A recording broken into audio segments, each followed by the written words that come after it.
నేను doctor Raghunath Reddy, head emergency department, Shantiram super speciality hospitals, Nandyal. నమస్కారం అండి అందరికీ. కార్డియాక్ అరెస్ట్ని చూసినట్టయితే దీంట్లో కంప్లీట్గా గుండె ఆగిపోయినటువంటి సిచ్యువేషన్ ఉంటుందండి.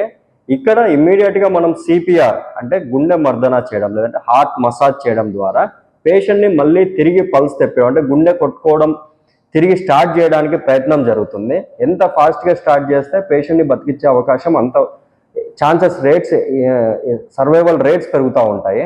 కాబట్టి ఇటువంటి కండిషన్స్ లేదంటే మరే ఇతర ఎమర్జెన్సీ కానివ్వండి, మీకు సర్వీసెస్ అందించడానికి శాంతిరామ్ ఎమర్జెన్సీ డిపార్ట్మెంట్ 24 గంటలు 365 రోజులు మీకు అవైలబుల్లో ఉంటుందని తెలియజేసుకుంటున్నాము.